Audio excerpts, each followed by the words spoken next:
Hello dear student, कैसे हैं सब लोग।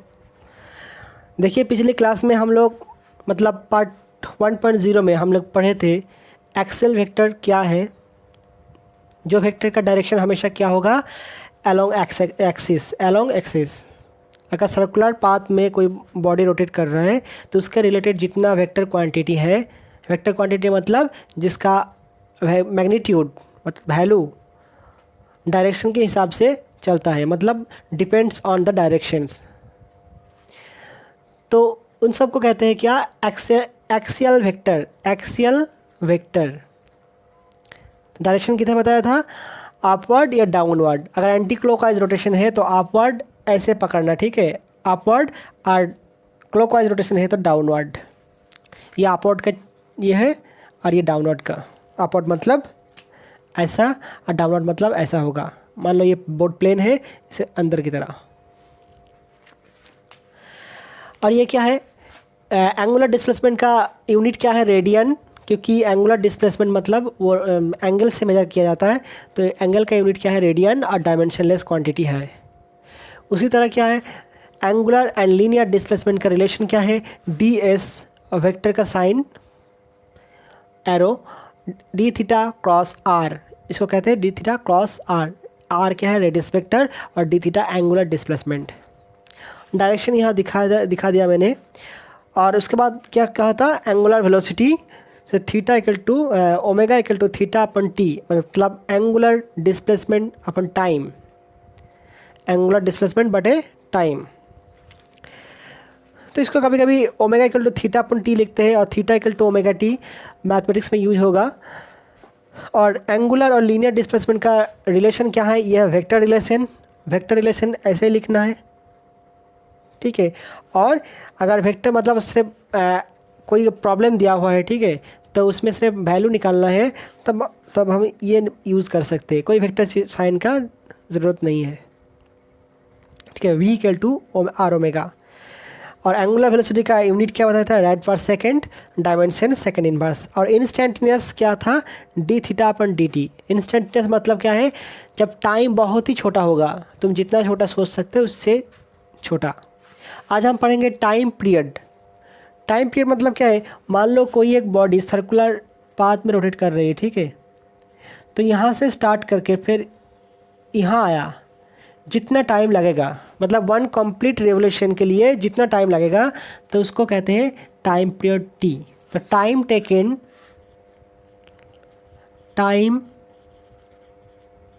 Taken for one complete revolution is called time period। इसको कैपिटल टी से डिनोट करते हैं, कैपिटल टी। तो देखो, वन कंप्लीट रोटेशन के लिए एंगुलर डिस्प्लेसमेंट कितना बताया था, 2 पाई। तो यहाँ लिख सकते हैं हम, one complete revolution, angular displacement, यहाँ लिखो एंगुलर डिस्प्लेसमेंट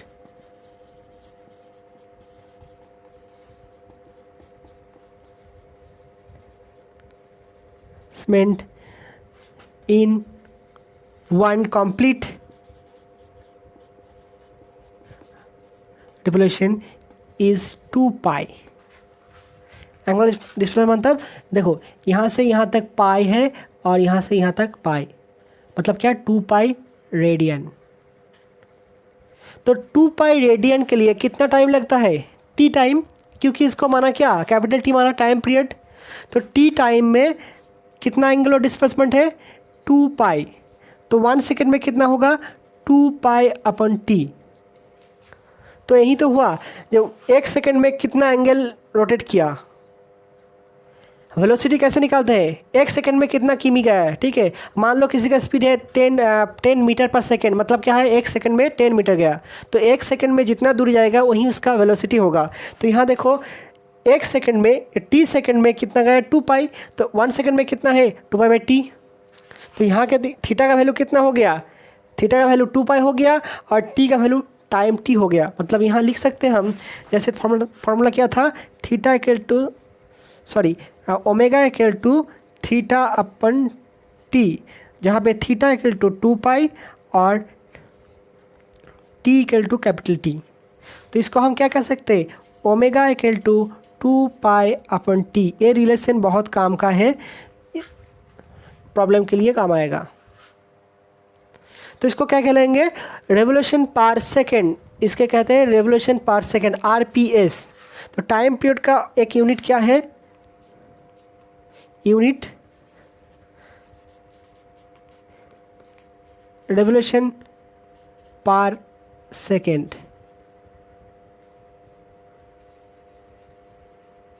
इसको कहते हैं आरपीएस, रेवोल्यूशन पर सेकेंड। ठीक है, तो देखो यहाँ ओमेगा आया क्या, 2 pi upon T. 2 pi upon T क्या था, रेवोल्यूशन पर सेकेंड, एक सेकेंड में कितना एंगल हुआ।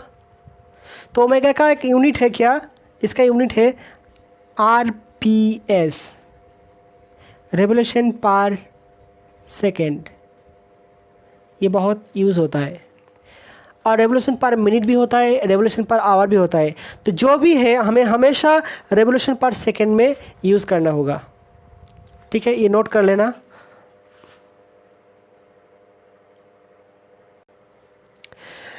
अगर इस यहाँ पे आरपीएस आरपीएम, अगर इसको आरपीएम मतलब क्या है, रेवोल्यूशन पर मिनट, और आरपीएच इसके साथ आरपीएस का रिलेशन क्या होगा, रिलेशन क्या होगा, आरपीएस आरपीएम मतलब क्या है, आरपीएम रिवोल्यूशन पर मिनट। हमें निकालना क्या है, रेवोल्यूशन पर सेकेंड। तो यह है, ठीक है। तो 1 मिनट में मतलब 60 सेकेंड में कितना आता है, 2 पाई। तो 1 सेकेंड में कितना होगा, 2 पाई अपन 60 आरपीएस हो गया।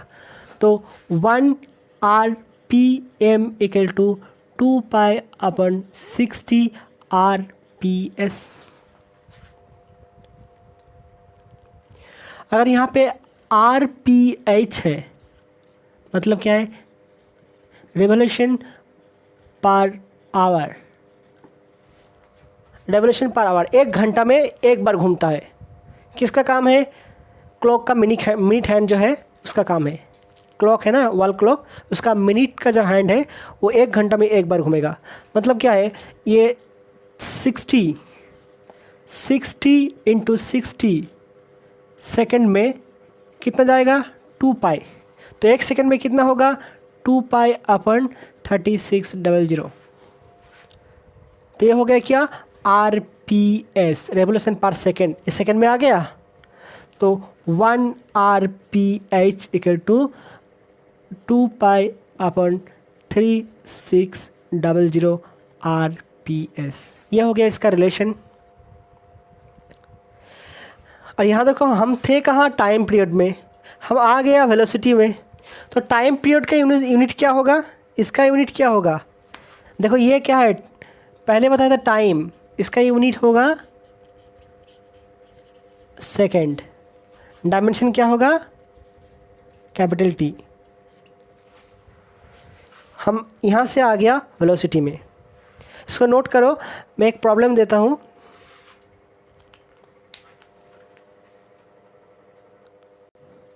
ठीक है, find the angular and linear velocity of clock hands. Clock का 3 हैंड्स है, एक आवर का है, एक मिनट का है और सेकंड का है। सबसे बड़ा है उस सेकंड का है जो हमेशा घूमता है। ठीक है, जब एक पलकों में उसको या मतलब कोई भी रियलाइज़ कर सकते हैं हाँ ये घूम रही है। मिनट का भी नहीं देख सकते हम एक पलकों में जहाँ ये घूम रहा है, लेकिन सेकंड को हम रियलाइज़ कर सकेंगे जहाँ ये घूम रहा है। और ये आवर, ये तो बहुत ही धीमा है, छोटा सबसे। तो हम इसका वेलोसिटी निकालेंगे। हम क्या जानते हैं, देखो यहाँ पे linear velocity and angular velocity. तो एक तो रिलेशन है omega equal to theta upon T, ठीक है। और भी ले सकते हैं क्या, 2 पाई अपन टी, ऐसे भी कर सकते। वेलोसिटी निकालेंगे 2 पाई अपन टी, टी के टर्म में। और देखो एक v का साथ ओमेगा का रिलेशन क्या है, v equal to omega R. यहाँ पे मैंने इन साइड का वैल्यू बताया नहीं, तो इसलिए हम मान लेंगे R1 R2 R3। अगर इसका साइड का मतलब हैंड का इसका वैल्यू अगर मैं बता दिया, ये 2 सेंटीमीटर है, ये 3 सेंटीमीटर है, ये 5 सेंटीमीटर है, तो हम निकाल सकते हैं। तो पहले चलो सेकेंड हैंड का निकालते हैं। सेकेंड हैंड ओमेगा एस कितना होगा, 2 पाई मान लिया। तो 2 पाई मतलब क्या है, एक कंप्लीट रोटेशन। 2 पाई थीटा का वैल्यू 2 पाई ले लिया, मतलब क्या, एक कंप्लीट रोटेशन के लिए, मतलब यहाँ से स्टार्ट करके एकदम यहाँ तक आया। कितना समय लगता है, 60 सेकेंड। तो 60 RPS रेवोल्यूशन पर सेकेंड हो गया। तो VS कितना होगा, ओमेगा एस इंटू RS। तो ओमेगा एस कितना है, 2 पाई अपन 60। मान लो इसका वैल्यू है 5 सेंटीमीटर, ठीक है। इसको रेड पर, और इसको हम क्या कर सकते हैं, रेड पर सेकेंड, इसको हम लिख सकते हैं रेड पर सेकेंड भी लिख सकते हैं, RPS। इसको हम क्या लिखेंगे, रेड पर सेकेंड,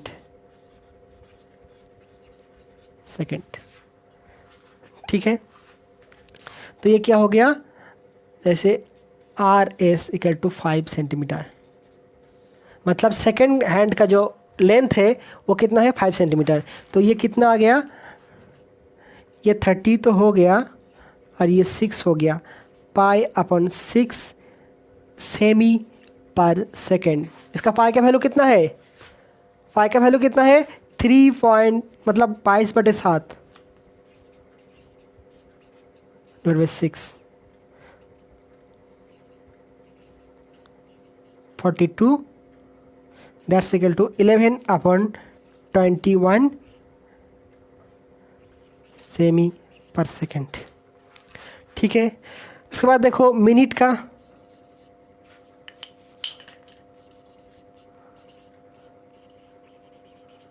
हैंड,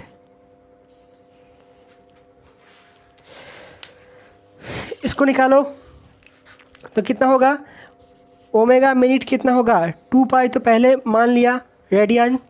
तो एक बार घूमने को मिनट का जो ये है हैंड है, कितना टाइम लगता है, अगर एक बार घूमता है तो 1 घंटा निकल जाता है। अगर ये मिनट का हैंड 12 से लेकर फिर 12 आ जाएगा तो कितना होगा, 1 घंटा निकल जाएगा। 1 घंटा मतलब कितना सेकंड है, T इक्वल टू 60 × 60 मतलब 3600 सेकेंड, रेड पर सेकेंड, ठीक है, रेड पर सेकेंड। उसके बाद देखो VM कितना होगा, ओमेगा M इंटू RM। इसका RM का वैल्यू मान लो RM इक्वल टू 4 सेंटीमीटर। तो कितना होगा, 2 pi into 3600 into 4 semi per second. इसको कैलकुलेट कर लेना, ठीक है। ये हो गया, इसको मिटा देते हैं।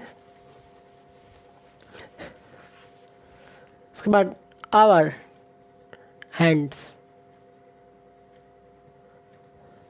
तो ओमेगा H कितना होगा, 2 पाई तो हम पहले पुट कर दिया, मतलब क्या, एक कंप्लीट रोटेशन। तो कितना टाइम लगता है, टाइम कितना लगता है, देखो कितना घंटा निकलता है, 12 घंटा। ये जो सबसे छोटा जो हैंड है, अगर एक पूरा घूम जाएगा तो कितना घंटा लगता है, 12 घंटा। यहाँ पे मैक्सिमम कितना है, 12, ठीक है। तो 1 कंप्लीट रोटेशन के लिए 12 आवर नीडेड। तो कितना होगा, 12 hour equal to 12 hour equal to 12 × 60 × 60 second. तो कितना होगा, 12 इंटू 60 रेड पर सेकेंड।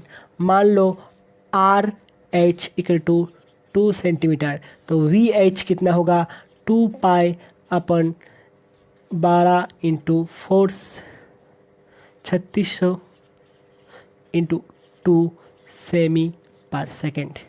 क्योंकि v equal to omega R, omega का वैल्यू तो यहाँ पे ले लिया, निकल गया, r का वैल्यू मान लिया, पुट कर दिया। ठीक है, तो सेकेंड का हैंड जो है वो एक बार घूमने से 60 सेकेंड समय लगता है, इसलिए t का वैल्यू कितना हुआ 60। मिनट का जो हैंड है उसको एक बार घूमने में कितना टाइम लगता है 1 घंटा। सही से अगर क्लॉक है तो देख लो, मिनट का जो यह है उसको घूमने में 60 मिनट मतलब 1 घंटा लगता है। तो क्या किया 3600 सेकेंड, 1 घंटा मतलब 3600 सेकेंड। और जो घंटा का जो ये है छोटा छोटा हैंड है आवर का, उसको 12 घंटा लगता है। ठीक है, नोट कर लो प्रॉब्लम को। और ये सब मैंने मान लिया, ठीक है, इसमें प्रॉब्लम में नहीं दिया हुआ ये वाला, ये चीज़ हमने ये मान लिया था।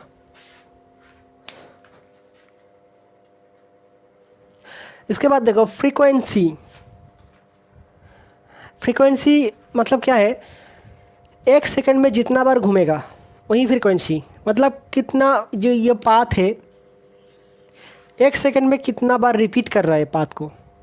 ठीक है, मैंने मान लो 1 सेकंड में यहाँ से यहाँ तक आ गया, तो मैंने 1 सेकंड में एक ही बार जा रहा हूँ, तो फ्रीक्वेंसी कितना हो गया 1।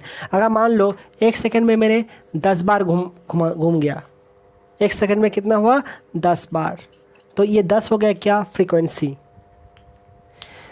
तो क्या लिखेंगे, नंबर ऑफ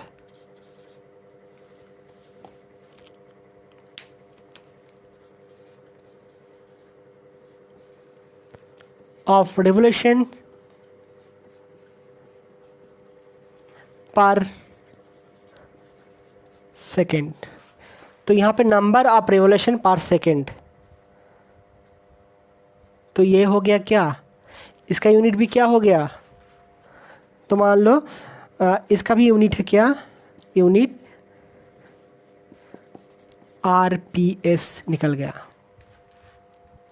तो देखो ये कैपिटल T क्या था, कैपिटल T क्या था, एक बार घूमने में कितना टाइम लगता है, यहाँ से यहाँ तक आने में टाइम कितना लगता है कैपिटल T।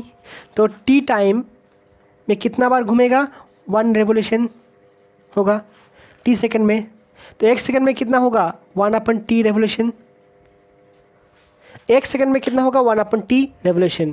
तो इसको क्या रहता है क्या फ्रीक्वेंसी F, इसको डिनोट करते हैं क्या F से, और कभी कभी N से भी डिनोट करते हैं, N F जो भी लिखना है लिखते ना। तो F इक्वल टू कितना आया 1/T। तो टाइम पीरियड का रेसिप्रोकल क्या होगा फ्रीक्वेंसी होगा। T सेकंड में कितना बार घूमता है, एक बार। देखो T का जो डेफिनेशन दिया था क्या, जो एक बार घूमने में जितना टाइम लगेगा, एक बार घूमने में जितना टाइम लगेगा वही है टाइम पीरियड।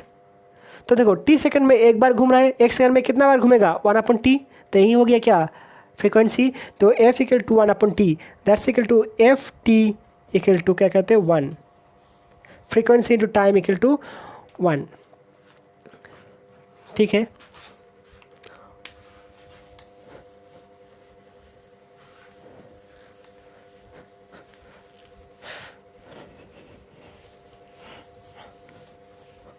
देखो तो ओमेगा इक्वल टू क्या लिखे थे हम लोग, ओमेगा इक्वल टू 2π/T ऐसे लिखा था ना। तो यहाँ पे देखो F इक्वल टू कितना है 1/T, तो इसको ऐसे लिख रहे हैं 2π इंटू 1/T, तो क्या लिख सकते हैं 2πF।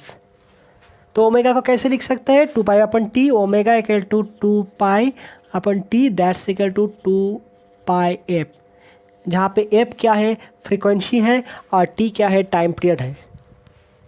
मान लो कोई एक बॉडी T सेकंड में n बार घूम रही है, तो time taken for n revolution is T। मतलब t सेकेंड में n बार घूम रहे। कैसे हो सकता है? मान लो 10 सेकेंड में 50 बार घूम रहा है, तो 10 सेकेंड में 50 है, तो 1 सेकेंड में कितना होगा? 50 डिवाइड बाई 10, तो कितना हो गया? 5। तो एफ का एफ इक्वल कितना हो गया? 5 आ गया। ये हो गया फ्रीक्वेंसी। इसका यूनिट क्या होगा? हर्ट्ज। और cycle per second RPS, revolution per second. तो यहाँ पे कितना आएगा? Frequency F equal to number of revolution by time T, number of revolution upon time किस में लिखेंगे? सेकेंड का फॉर्म में लिखेंगे। तो फ्रीक्वेंसी का यूनिट कितना होगा और फ्रीक्वेंसी का कॉमन यूनिट कितना होगा?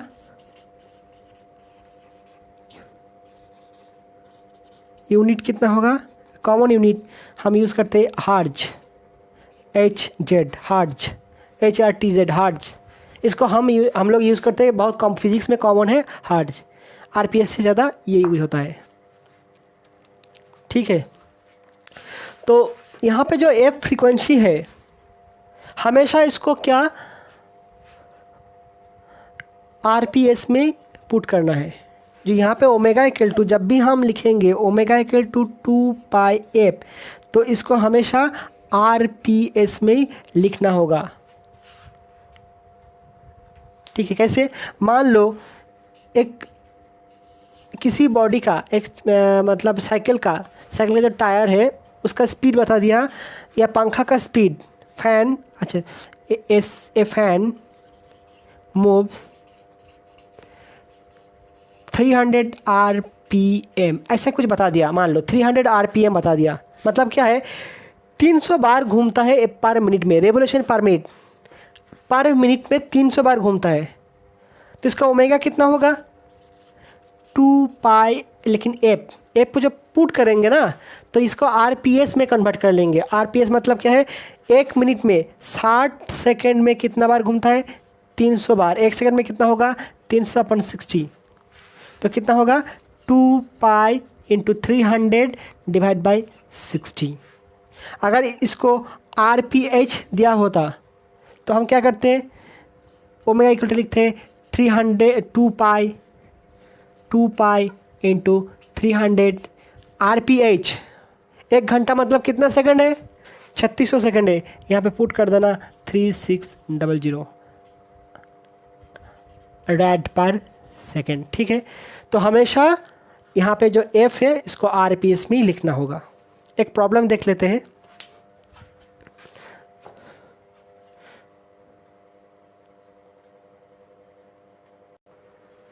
देखो, angular velocity of a body 300 RPM। Angular velocity को कैसे लिखा है? 300 RPM। लेकिन जब भी हम ओमेगा यूज़ करेंगे उसको रेड पर सेकंड में लिखना होगा हमें, रेड पर सेकंड। ठीक है, ये क्या है?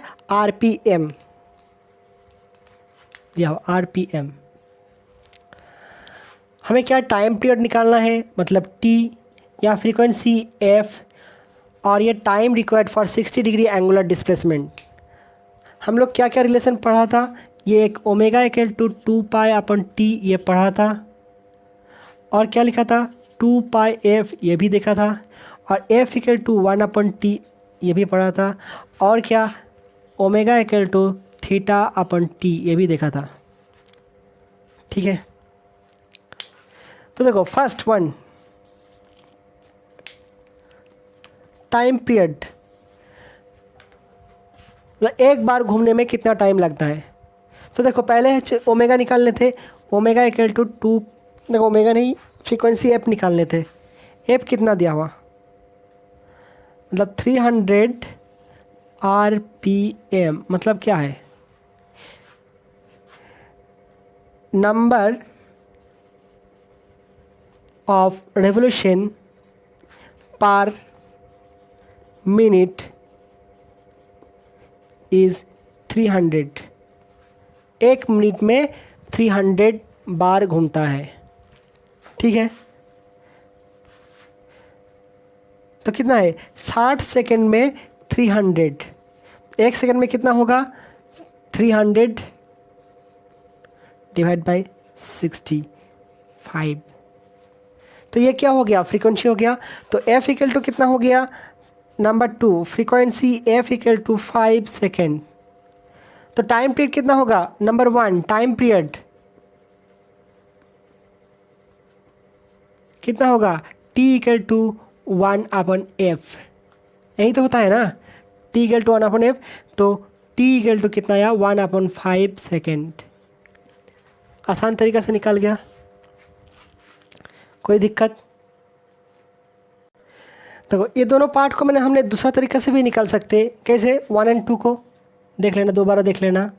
हम पहले ओमेगा निकाल लेंगे। ओमेगा कितना होगा, देखो 2πf लिखा है ना, तो 2πf को क्या लिखेंगे, RPS फॉर्म में। तो क्या होगा, 2π × 300 डिवाइड बाई 60 कितना होगा, 10π रेड पर सेकेंड। ये हो गया।